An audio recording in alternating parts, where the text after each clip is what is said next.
members of the committee, thank you for having me here today. We are more fragile today from a national security standpoint than we have been since World War II.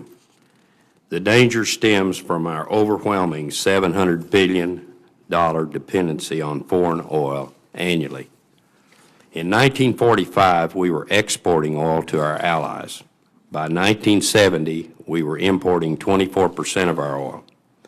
By the 1980s, it was 37%, and in 1991, during the Gulf War, it was 42%. Today, we are approaching 70%. Much of our dependence is on oil from countries that are not friendly, and some would even like to see us fail as a democracy, and fail as a democracy and as the leader of the free world. I'm convinced we're paying for both sides of the Iraqi war. We're giving them tools to accomplish their mission without ever having to do anything but sell us oil. This is more than a disturbing trend line. It is a recipe for national disaster. It's gone on for 40 years now. This is a crisis that cannot be left to the next generation to solve, and it's a shame if we don't do something about it. And we can, without bringing our economy and way of life to a halt.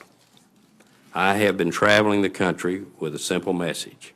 Our country is in a deep hole, and it's time to stop digging.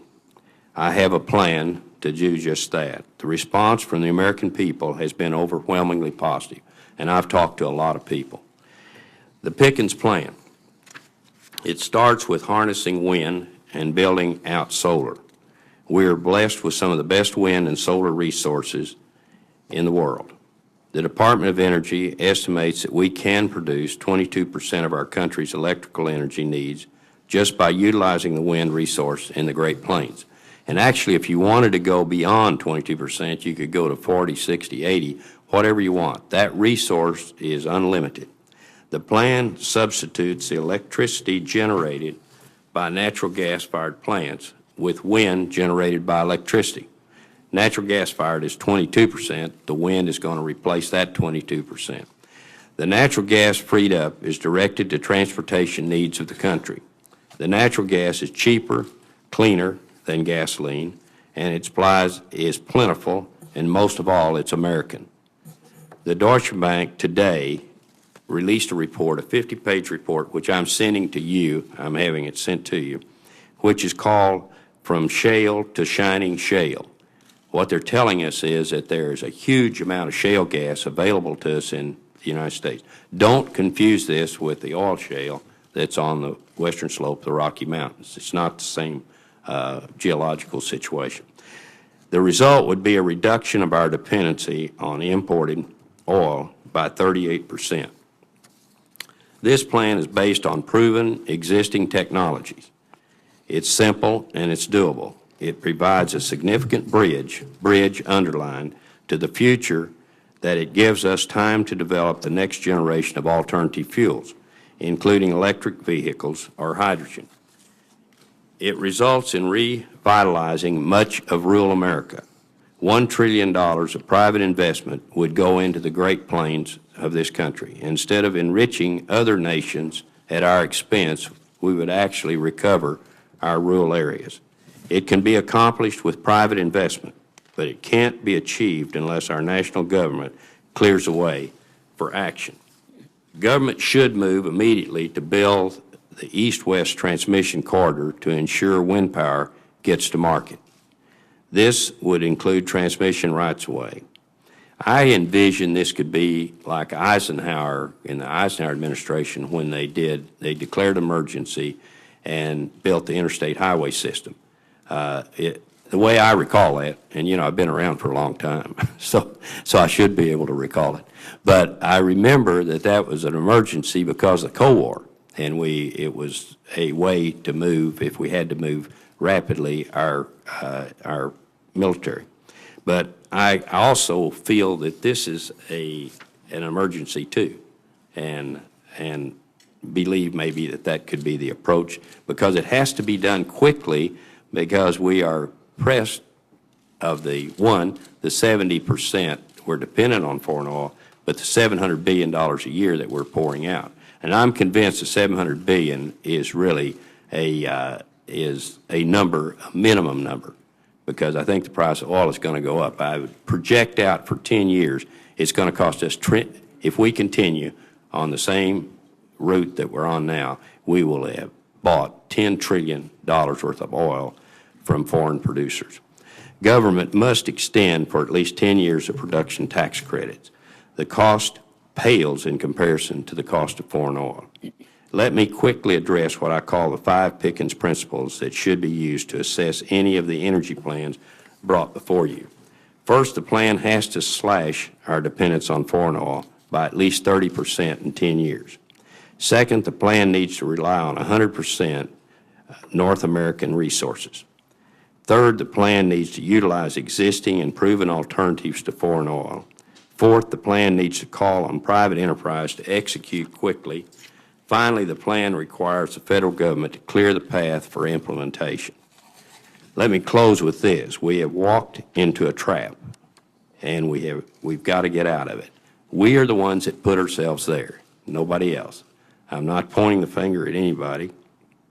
It isn't going to help. But we have to work together and solve this national security crisis together. Thank you. Thank you, sir. That was an excellent beginning. We'll do a 6-minute round so we can get as many senators involved as possible. Let me begin by asking this question. Focus in, if you will, a bit on exactly what you would like to see the federal government do to play its part in the implementation of the Pickens plan. In other words, what are the kinds of tax credits, for instance, that you'd like to see us adopt? Okay, let me identify. I'll answer all questions, you know that. Yeah. But I would like to comment that our problem and the reason why we haven't done the things that we should have done to protect ourselves is because of cheap oil. And we've sat here and really said, send us the oil, never mind the price. Right. Then the price went vertical. And when it did, everybody said, I can't stand it. I didn't know I was signed up for this. And so here we are, and we can expect that price to remain vertical. It will maybe plateau and go again. But I promise you, the people that have the oil are going to get the best price they can for it. I don't care what they say. I don't believe them. I don't believe them when they say we want to stabilize prices. When Russia, the largest producer with Saudis, both about 9 million barrels a day, are having meetings to stabilize the price, I don't think that's what they're talking about. I think you're right. But and here we are, we're the odd man out in the deal. Okay, answer the question. The PTC, for 200,000 megawatts of power, the PTC for that would be $15 billion a year. And that would start it moving. Now, I know you're struggling with PTC now, and it expires in December, and you extend it 1 year at a time. You should, to stabilize the opportunity to cause the money to come into it, you should give a 10-year extension of the PTC. But when you look at $700 billion going out of the country every year for the purchase of oil, a $15 billion PTC is somewhat insignificant. Right. I'm not saying throw money away, you know that. But $700 billion is so overpowering. But anyway, 10 years with the PTC. And again, just for the record, for those listening, PTC is the production tax credit. Yes, sorry. Would you change it at all from the way it's structured now to incentivize, for instance, wind and solar? I'm sorry, I can't answer that. I'm not that familiar with what the production. Good enough. Okay. But so you're saying lock in the production tax credit for a 10-year period so people can count on it. Yes. And be prepared to put in $15 billion into that a year. Right. And what will happen, I believe, is and I've heard this too from some of the manufacturing companies that would like to be involved in developing some of this. They say if we could have a PTC for 10 years, we can move into the area and we can develop this. Now, let me give you an example. I'm doing the largest wind farm in the world at Pampa, Texas. It's 4,000 megawatts. That is about the equivalent of 2.5 nuclear plants. We will have manufacturing there. It will create, we had an economic study done, and it would create, and I'll supply you with that in some of the material that I'm leaving with you in my formal statements. But it creates 1,500 jobs for that area, and it amounts to $380 million a year in economic benefit to that. And you can just see, I mean, the model town for this is Sweetwater, Texas. The town was 12,000, went below 10,000, now it's above 12. Over 20% of the jobs there are related to wind energy. And you can see, I mean, it's a model that it's not something that we studied and believe this would happen. We know it'll happen. In other words, it's real. It's real. Some people are still coming around to the point that they think wind energy is, and even solar is a little bit flaky or whatever. It's a vision, but I've never associated the word flaky with you now that I think about it. But no, we know it works. We know it works. Yeah. And you know, if you look at the most wind energy per size of country is Germany, right. And Germany doesn't even have good wind. Yeah. We have fabulous wind. I'd like to ask you to look at the map on the right.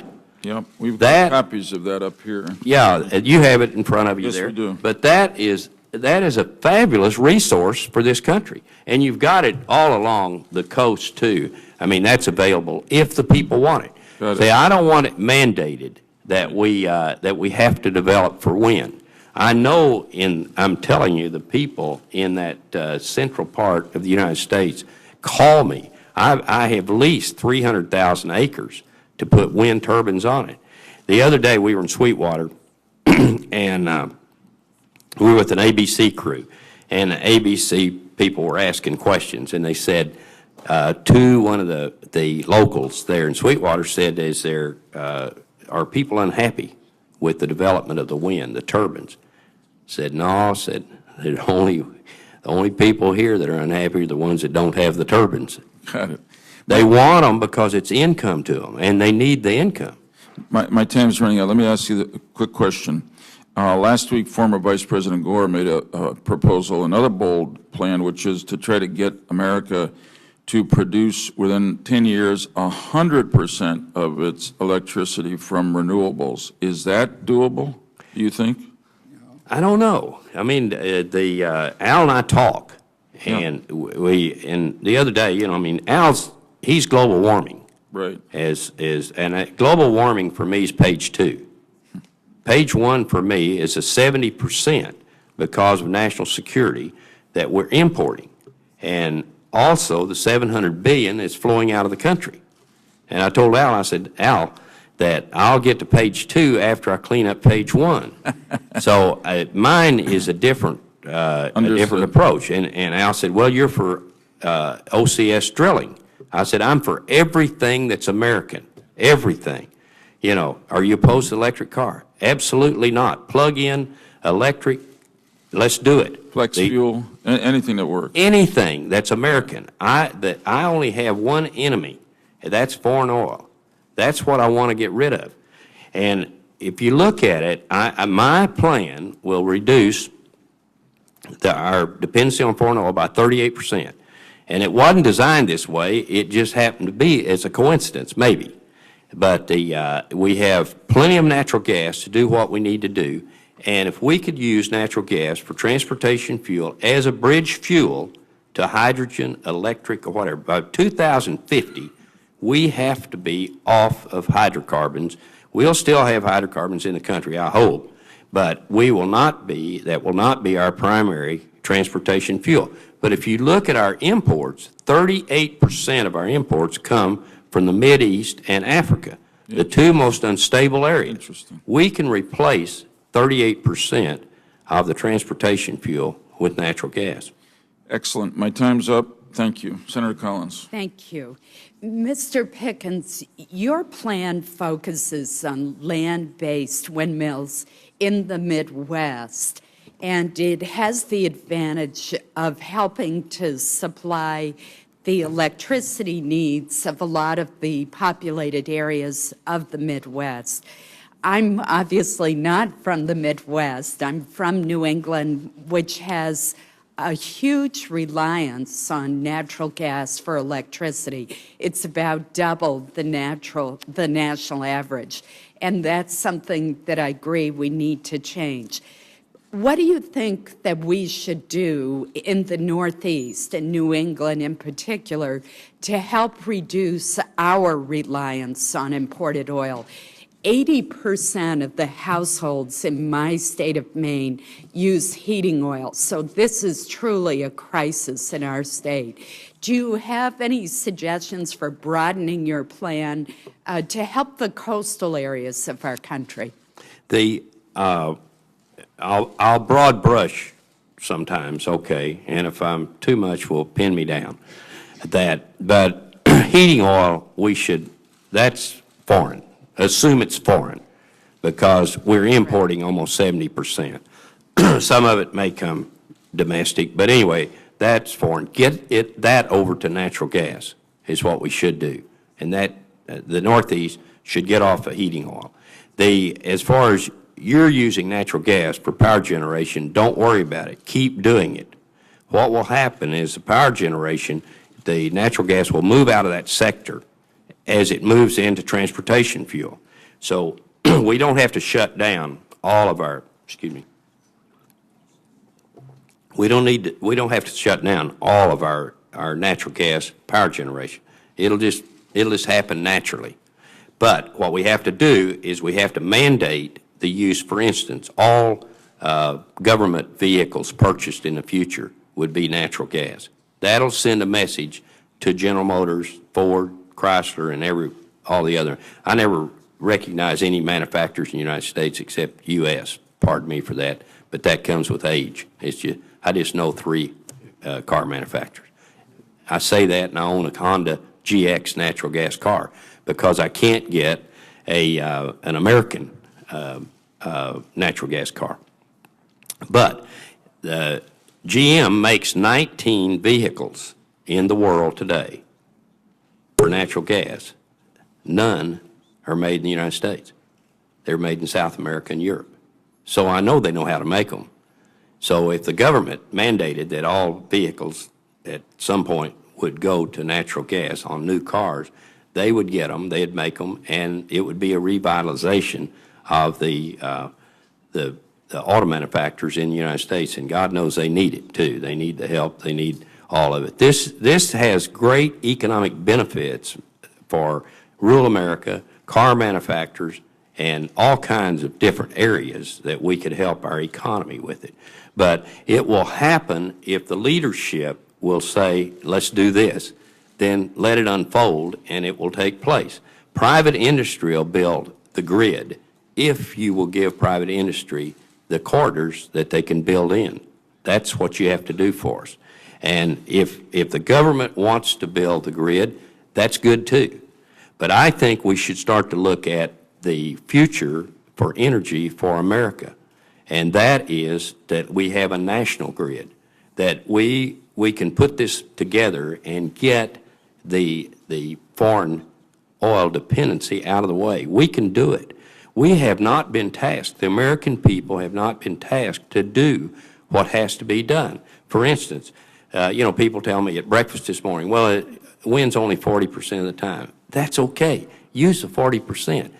Base load it with something. Peak it with something. I'm not an authority on wind, on power generation. That's not my field. I'm a geologist. I know about the oil business. But I do know that we have not been charged with the responsibility to do it.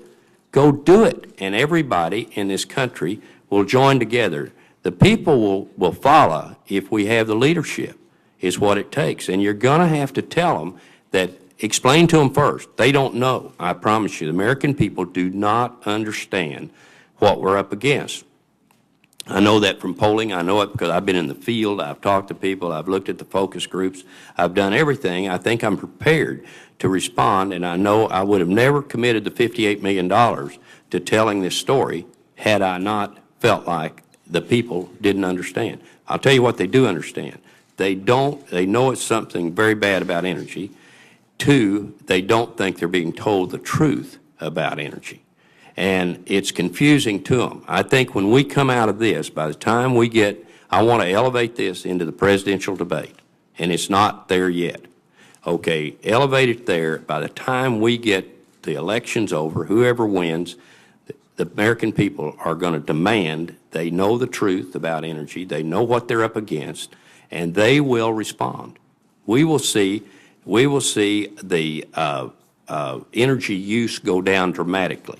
When they see what it's going to cost, they can see that it doesn't have anything to do with Exxon or Chevron or anybody else running up the price. It doesn't have anything to do with some speculator on Wall Street. That's not what we're faced with. We're faced with 85 million barrels a day of production in the world, and we're using 25% of it with 4% of the population, and we only have 3% of the reserves. In the United States, we have nothing to do with the price of oil. We only have 3% of the reserves.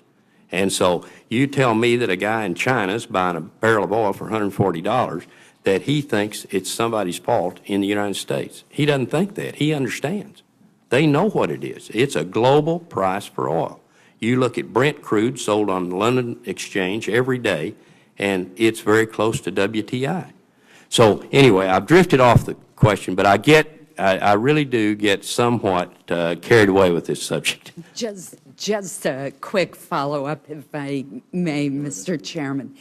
When we look at your map, in addition to the wind corridor up through the Midwest, from Texas to the Canadian border, the other areas that have a lot of wind are offshore. For example, offshore of Maine's coast, the Great Lakes region.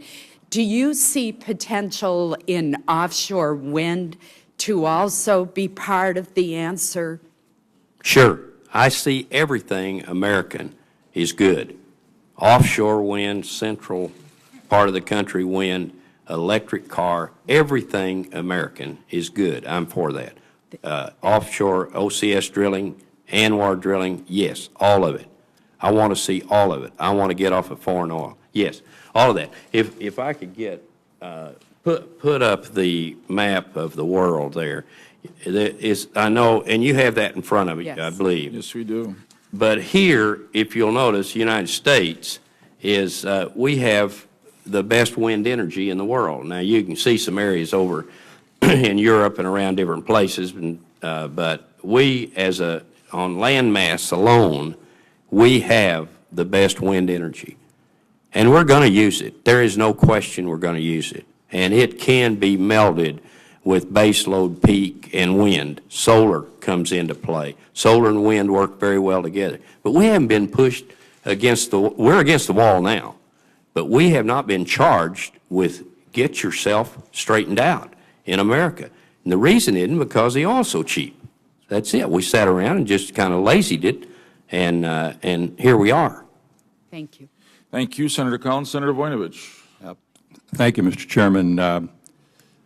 What you've had to say is music to my ear. I've been on this committee now 10 years, and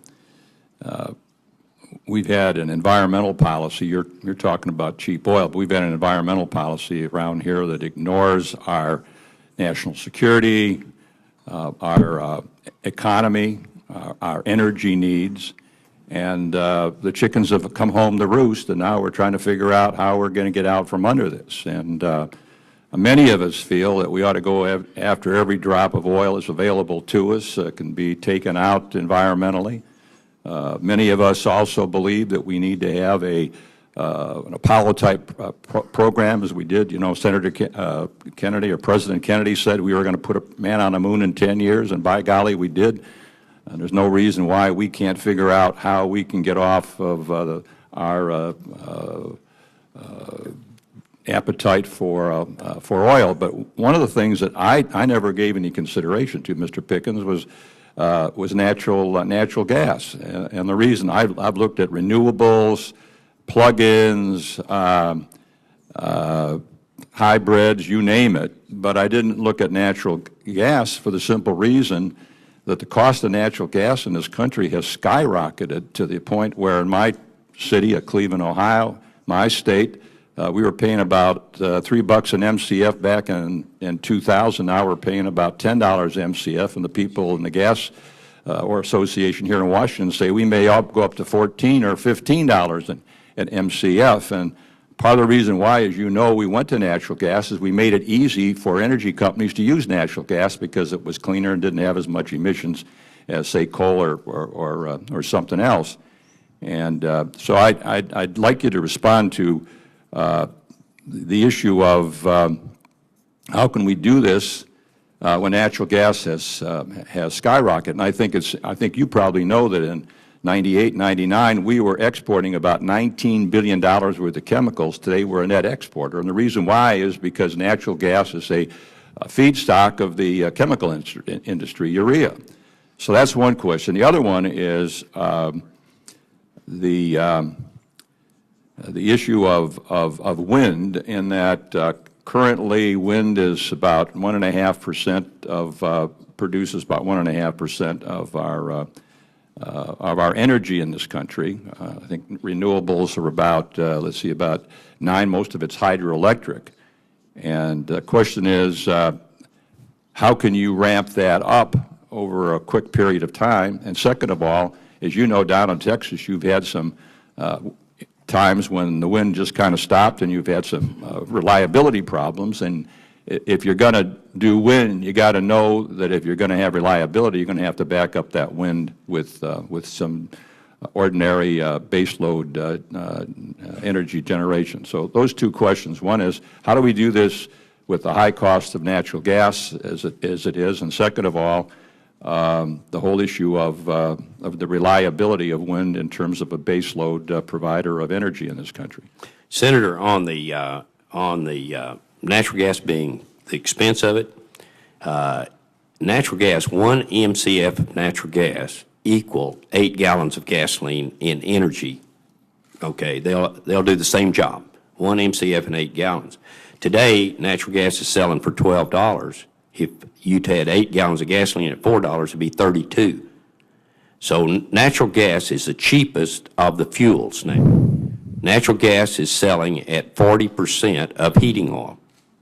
In the winter, heating oil and natural gas trade at parity. So in the summer, not so, and we're in the summer now. So natural gas, I almost hate to tell you this, is cheap compared to the other fuels. When you look at $140 oil, natural gas at $12 or $15 is cheap.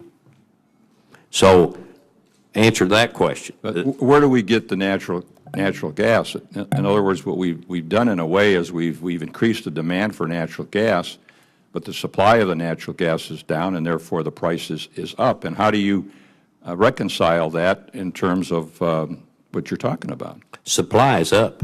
We're up year over year. We have increased the reserves of natural gas in the United States. We've doubled them in 5 years. How come then that we're going to be paying $15 an MCF in Ohio for natural gas? And I think around the country they're predicting, they're coming to Congress right now and asking for more LIHEAP money because of the fact that the natural gas costs are going to be skyrocketing. It's because your energy costs are higher, is what it is. I mean, it's not a case that somebody's gouging you. It's natural gas is selling at 40% of the cost of heating oil. Heating oil is, you can call it foreign. So I mean, it's all swinging off of the price of oil is where you're coming from. And when natural gas gets cheap enough that it will do a job that coal, I mean, it can compete with coal at times. It'll get that cheap. It did a year ago. We were down to $6. Now it's up to $12. It's not, it's 10, but it has been up to 12 this summer. But you're dealing with a market, but you've got, I'm going to send you this report that came out today on how we've developed in this country. In 5 years, we've doubled our gas reserve. This is huge. And as a geologist, if you told me this would have happened 10 years ago, I would have not given you one chance in 10,000. What is it you have, Boone? What is it you're going to give us? Oh, I'm going to send you this report from Deutsche Bank today. It's called From Shale to Shining Shale. Okay. And it's the technology and it's how much gas has been discovered in the United States and how much we can have in the future. But this is nothing more than a bridge to the next fuel. Because when you get to 2050, we're pretty well maxed out on hydrocarbons as a transportation fuel. And 70% of all of the oil is used for transportation. When a barrel of oil comes to the United States today, it will be moved to a refinery, refined, then go into marketing, then go into our cars, and in 4 months it's gone. It's gone. We burned it up. It's out of here. And so we have got to get a hold of this situation and realize that we can't control it. And one thing, though, that I will say, we've got plenty of natural gas to do what I'm talking about, and we can do it for 20 or 30 years. Well, Mr. Chairman, just the one question is that the price is way up, and it seems that the supply must be not up as much up as in terms of the demand. You're telling us that we have the natural gas available, we just have to go after it. Is that what you're saying? Sure, we have to develop. You can't do this program without going after more natural gas in this country. But don't get the idea that you're going to have natural gas cheap. All energy is more expensive. The cheapest that you're going to find is wind and solar. The rest of them are going to be expensive. Thanks, Senator Voinovich. Senator Domenici, welcome. I know that Mr. Pickens knows, but Senator Domenici, longtime chair of the Energy Committee and now the ranking member, we're glad to have you here this morning. Well, thank you, Mr. Chairman. He knows me from a lot longer ago than you know me. So you don't. Senator Domenici and I we've had business for 40 years. And I am most amazed to see him at his age make this new take this new business venture, and I'm very pleased with the expertise that you are applying to it. I want to suggest a couple of things that you are so right on that we must get the people to understand. That the United States is sending so much of our resources to foreign countries just to acquire crude oil that it should be doubtful to the minds of intelligent people as to whether America can continue this kind of exportation of our assets, of our resources to foreign countries for 5 or 10 years. I actually don't believe we can. I believe we will become poorer and poorer and poorer as we send $500 to $700 billion a year overseas for crude oil. And we were in a real mess. Some people tell me what you are for, and they confuse me, and so I want to ask you, so we'll get it here on the record.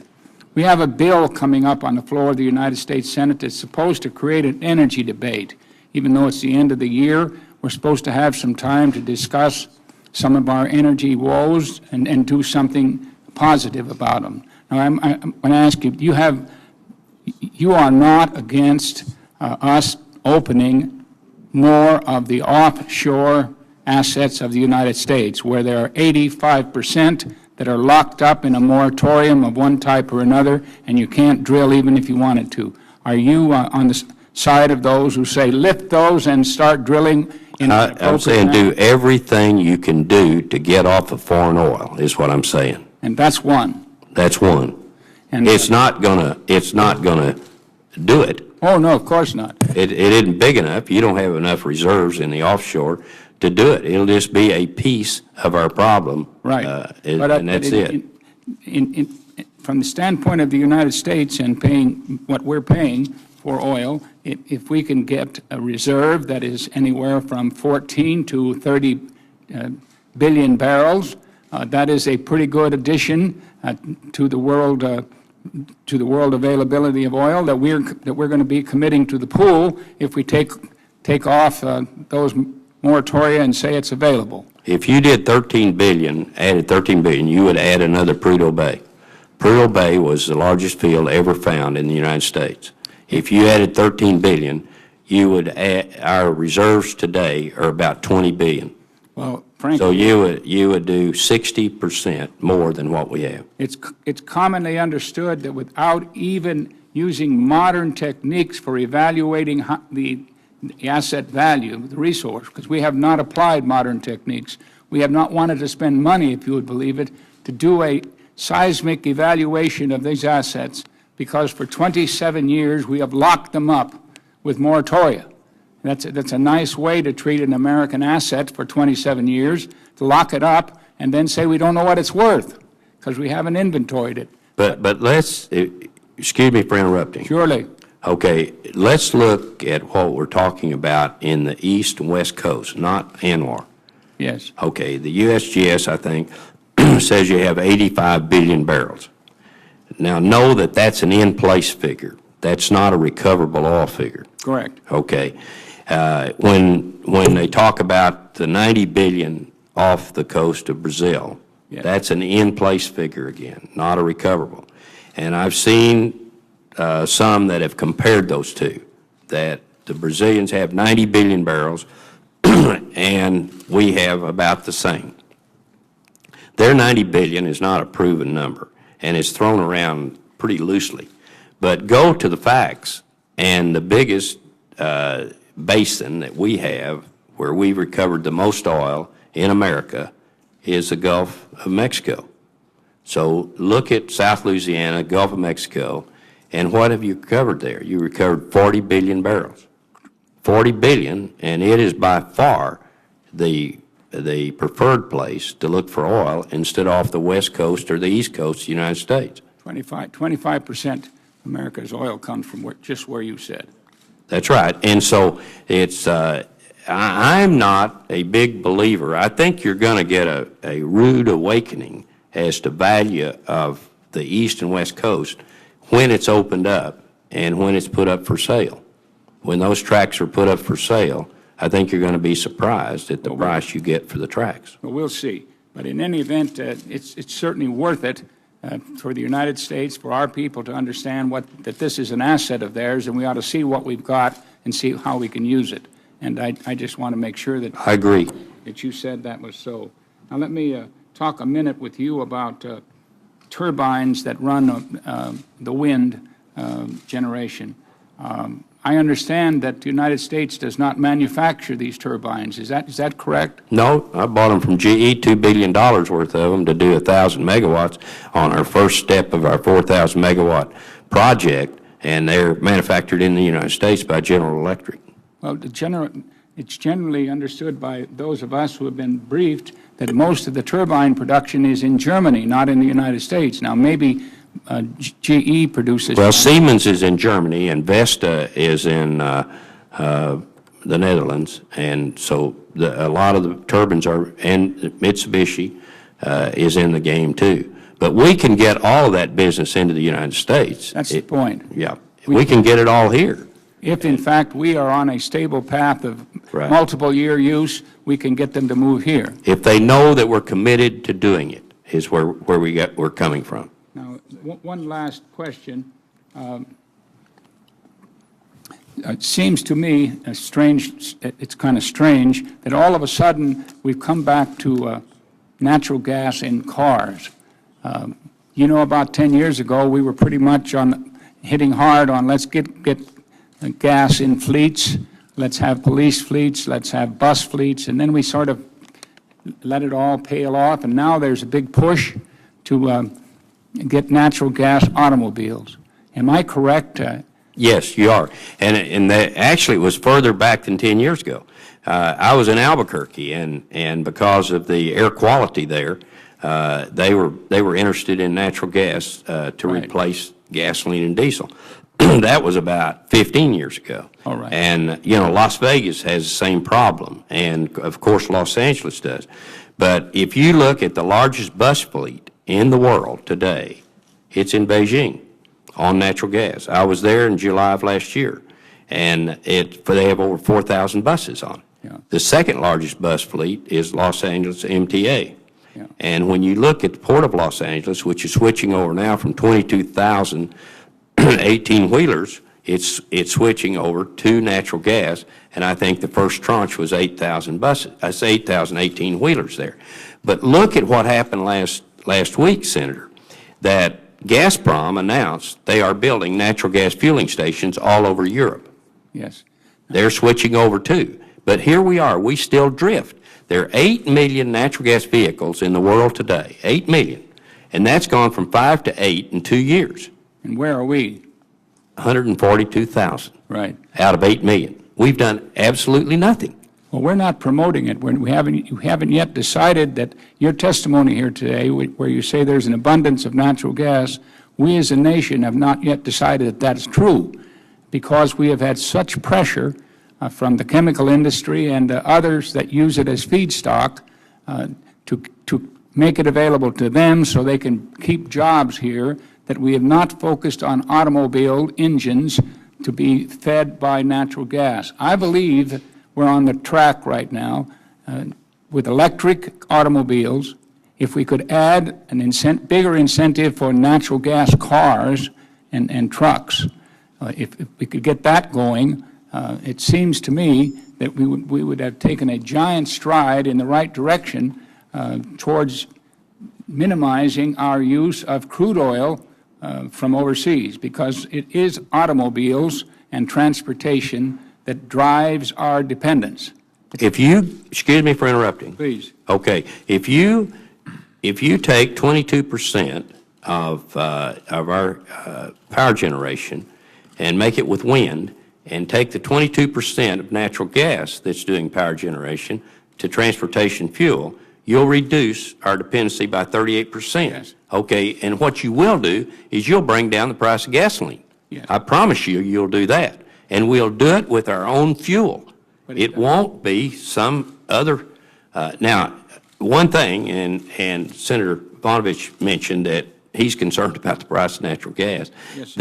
But what happens is that we're not protecting the chemical industry with cheap anything.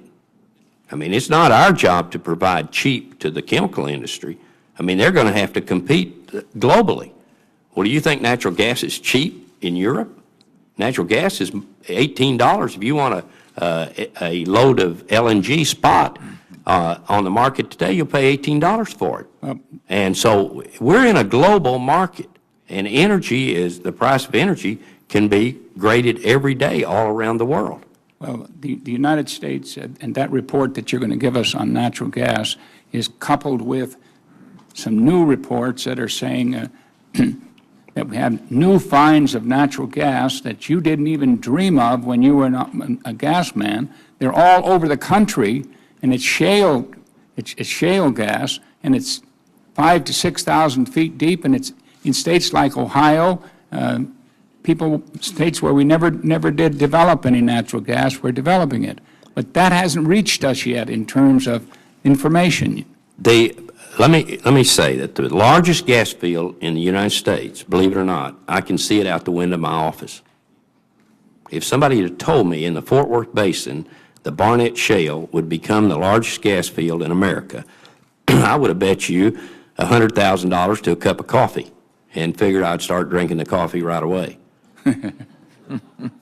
But what you have is the largest gas field, and that happened in 5 years.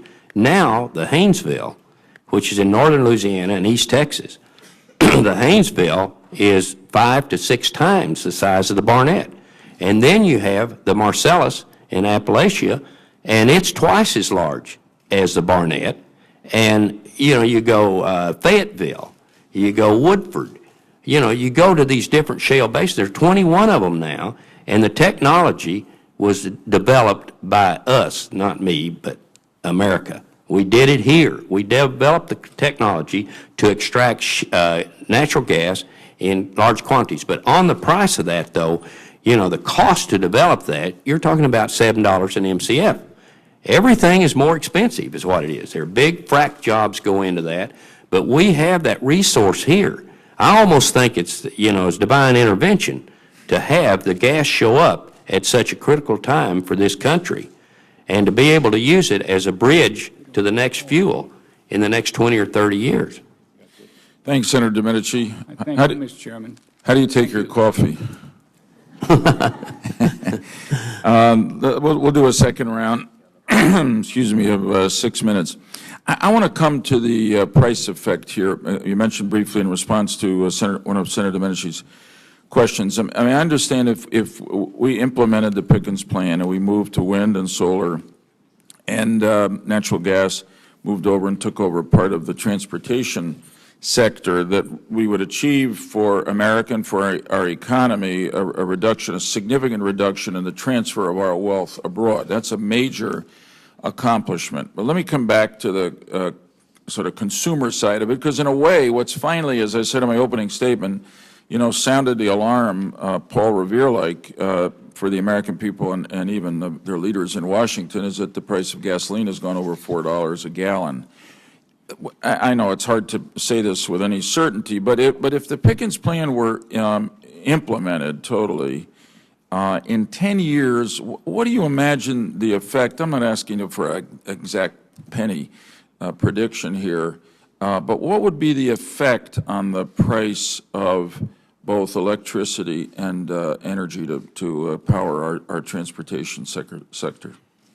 Do you think it would, I mean, generally speaking, go down a little, a lot, go up, stay the same? I think that we're 10 years out now. Yeah. Okay, there's no question that if I'm right on the peak oil at 85 million barrels, that in 10 years we're going to have less than 85 million barrels available to the world. Okay, now the question is, what's the demand? Right. I have to think in 10 years the demand for oil, because the price now is going up. In 10 years you're going to have $300 oil. Maybe higher, I don't know. But this is this is really it's a tough question to look out 10 years on this one. But I can tell you this, in 10 years, if we continue to drift like we're drifting, you're going to be importing 80% of your oil. And I promise you, it'll be over $300 a barrel. And so I'm just imagining the movement on the commodity exchanges right now in response to what you just said. I can imagine the pain. Yeah, that you're going to. But I presume that what you're saying is, if we adopted your plan, the prices, generally speaking, for the consumer of electricity and transportation would be less than they would be if we do nothing. Is it? I think that if they'd be less if we do nothing. Then if we do nothing, yeah. If we do nothing, go to status quo. It's going to be over the top. Right. Okay, if we say you go with my plan. Right. And we do get on wind, and we end up with, say, 400,000 megawatts in the central part of the country. Let's talk about everything now. I mean, you've revitalized rural America at this point. You have helped the economy at this point. Now, what is the cost of your energy? I'm guessing in 10 years, you're going to be a long way down the track to electric vehicle. But remember, electric vehicle doesn't do heavy duty. Mm-hmm. So you're going to have to continue to use, natural gas will do heavy duty. And so... heavy duty, you mean the longer trips? No, I'm talking about 18-wheelers. Bigger vehicles, gotcha. Yeah, okay. The bigger, heavy-duty vehicles. So you've got to, look at the whole thing. I think that your power cost in 10 years, you could, I'm not sure you can get them down. You could get them stabilized maybe, but at that point, and you mentioned that there was only, 1.5% is on wind now. Right. And that, people are skeptical. We can't get, you're not going to get too much on there. And then it's intermittent. And so, but all these things are going to be solved. You're going to be able to store electricity. I mean, that's not too far in the future that we can store it. So that I would say cheaper. Cheaper is good enough. It's certainly going to be a lot cheaper than it would otherwise be if we stuck with the status quo. If you stick with the status quo, it'd be much cheaper than that. Much cheaper. Yeah. Let me draw a few observations from what you've said this morning, because I think you've really, the first one is an obvious one, but around here it's worth saying the obvious. You gave an example of what happens to a barrel of oil. After a few months, we import it, it's refined, and it's gone. And then we got to go out and find another barrel. The great thing, I know you know this is why you're recommending it, about wind and solar, is that they're always there, the good Lord willing. So it is literally a renewable source. So you're already put the whole thing on a different plane. The other thing I want to say is that I appreciate the extent to which you've sketched a larger time horizon here. The Pickens plan, excuse me, the Pickens plan, as you've described it generally publicly so far, is a 10-year plan. Fair enough. And it's bold. And during that time, you've said develop any energy you possibly can here in North America. Stop importing oil. But you've now taken, at least me this morning, to a longer time horizon and a higher vision. And you've basically said that we need bridges to take us out to 2050 and maybe beyond, because we are moving to a time when we're going to have just about no hydrocarbon-based energy system. It's going to be all the renewables and electric and biofuel and all the rest. Am I hearing you right? Because I think that's an important vision, and maybe will be helpful to some people, for instance, right now who are concerned about offshore drilling. That's one way to have a bridge to somewhere better for our economy and our environment, getting to page 2. Well, look at the oil is the key to the conversation here as I see it. And oil we've produced 1 trillion barrels of oil at the turn of the century. It's kind of interesting because if you look at King Hubert's extension and peak oil and what would happen, the guy was great in my estimation. I'm a disciple that I don't think there's but 2 trillion barrels of oil as I see it right now. And you say, well, you take the oil shale on the western slope and you take this and that and everything else. Yeah, you can add up a bunch of stuff. When you add it up, it's going to be very, very expensive oil. But in looking at conventional oil for me, that I'm going to live and you're going to live and everybody in this room is going to live in the hydrocarbon era. That era started with the automobile in 1900.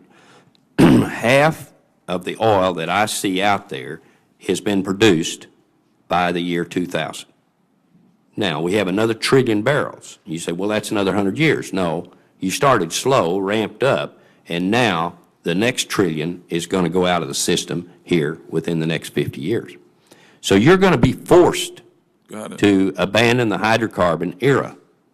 Can you imagine researchers 500 years out to come back and look at us? They're going to say, that was a strange crowd. They lived on oil as a fuel. And that's not going to even be used at that point. Oil will be used and oil will still be around, but it'll be used for other purposes and very special and very expensive is the way it's going to turn out. But yes, we're going to have to make it to the next fuel. But what's going to happen, if I'm right on what I'm trying to do, I'm going to awaken the American people. And they're going to see what they're up against. When they walk out of a room, they'll turn off the lights. They don't do that now. And that all helps, doesn't it? It helps. Every bit of it helps. I grew up in a home with a very frugal grandmother. And she said, Sonny, if you don't turn the lights out, you're going to get the bill next month. And I turned off the lights. It made sense to me. Why not? If I'm going to leave them on, I should pay for it. So as it unfolds, we're going to become much more sensitive to energy in this country. And that's good. We are going to conserve. That's a big, big item. We're going to use different light bulbs. All these things count. Sure. Every bit of it counts. And so as you unfold with this in mind, but if everybody understands, it's a lot easier to accomplish. Well, you've helped everybody understand. Incidentally, I had a very similar grandmother. Good. Everybody must have had We're getting back to grandma's wisdom now. Yeah. Thank you, Sure. Senator Collins. Thank you. Mr. Pickens, you've made a very important point this morning when you stated that the cost of implementing your plan pales by comparison to continuing to export $700 billion year after year after year, in some cases to countries that do not wish us well. But do you have an estimate of what your plan would cost for achieving 20% of our electricity from wind? I think I can give you a number. Let me see. You can go from my 4,000 megawatts to get to the number, and 4,000 megawatts ramped up to 200,000 megawatts, which would be 20%, would cost, it would cost about $500 billion. Now, you say, well, wait a minute, that doesn't include let me have that other map that was up there. Does that include the transmission line? That's right. It doesn't, but I'm going to give you that number right here. If you can see the green lines on there, that is the Department of Energy's, that's their grid. And that grid, I believe they projected 70 to 100 billion. So now you're talking about a production tax credit of 15 billion.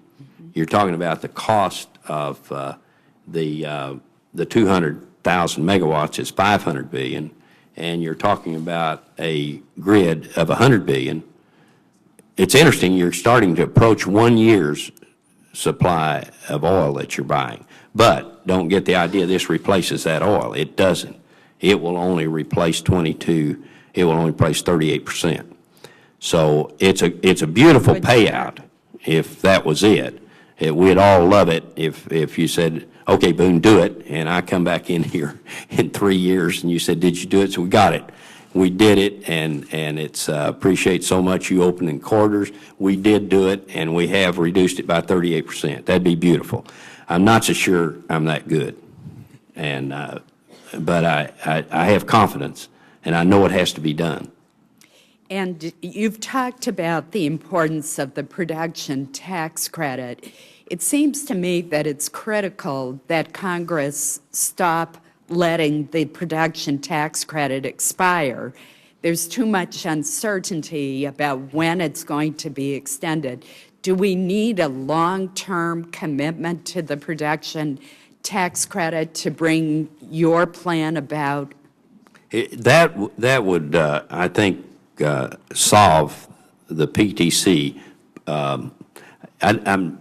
Yes, the long term would help. It'd bring the manufacturers in because they'd see you were committed, and it would bring in the money to develop.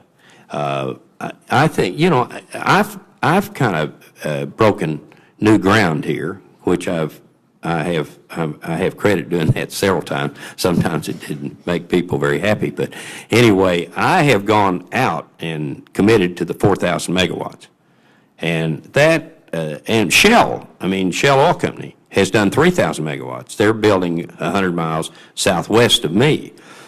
So this is unfolding, and I think the biggest producer of wind energy now is Warren Buffett into his operation and in the Midwest.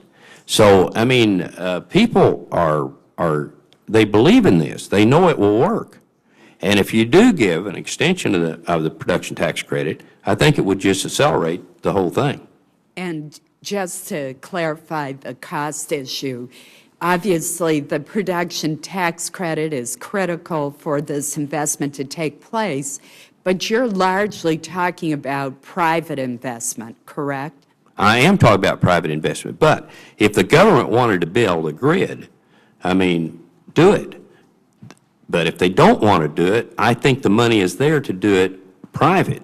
And so it's kind of like either do it or get out of the way, but give us the corridors to put it in, and it'll be done. I think, you could put this on a very, very fast track if you wanted it to be on. And we've got to do it. There's no question we've got to do it. Are we going to do it fast, or is it going to be done over a long, long period of time? You were just talking with Senator Lieberman, quoting your grandmother on turning off the lights. How much of the solution also should encompass energy conservation? Oh, it's got to be on page one, of course. But we've got to conserve. There is no question about that. We've been very wasteful. But in our defense, we had cheap oil. And as long as we had cheap oil, I don't know whether you've seen this guy, and I can't remember, I think it's Jim Kunstler, but his last name's Kunstler, and it's not the guy that was the lawyer back years ago that was in the Chicago 7 or whatever it was. It's not that guy, but it's another person. I went over to SMU and heard him the other night. He is worth hearing. He's a generalist, but he tells us where we made the mistakes. We didn't develop our rail system. You know, you look at the world today, we go places and we want to ride on a 200-mile-an-hour train. We have to go to a foreign country to do it. We don't have that. Why don't we have it? Because he had cheap oil. It didn't make sense for us to. It was expensive. We were going to subsidize it, and you know, it just didn't make sense for us. And he had, you know, we built too far away from our work. He says you're gonna move to your work now because of the cost of energy. And it was really interesting because this was 2 years ago, and the guy nailed it. I've listened to what he had to say. I've watched what's happened, and he was right on. Thank you. Thanks, Senator Collins. Senator Voinovich. Well, things have changed. We're in a global marketplace. And there's a lot of people that want what we have, and so we're paying more for it. We do rely on foreign oil too much, about 60% of our oil coming from overseas. But one of the things, and maybe you're aware of this, is that we do send that money overseas, but some of the same countries that we're buying oil from are also investing in our debt. As a matter of fact, since 2001, 70% of the new debt has been picked up by China, Japan, and the OPEC nations. And I don't know about you, but I'm worried about being at the mercy of people for our oil, and then before you know it, we're at their mercy in terms of our debt. And if they try to put the squeeze on us, we're in pretty bad shape. I agree. And I went to some war games at the university, the National Defense University, and they talked about the vulnerability that we have. And some folks out at Stanford said that in the next 10 years, there's an 80% chance that cut off oil will bring our economy to its knees. So we have a certain urgency that we have right now to get on with this. And Mr. Pickens, we're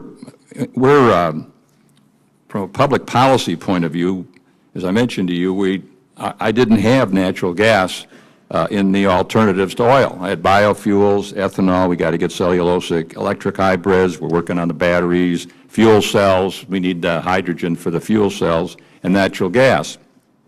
And some have contended that in terms of where we should put our energy or our money is in the issue in the area of electric hybrids, for the simple reason that you don't need to build an infrastructure for them. In other words, if you go to natural gas, you've got to have places where people can get it. If you go to fuel cells, you got to go someplace where you can get the hydrogen. If we go to the plug-ins, you just go home at night and plug it into your electric socket.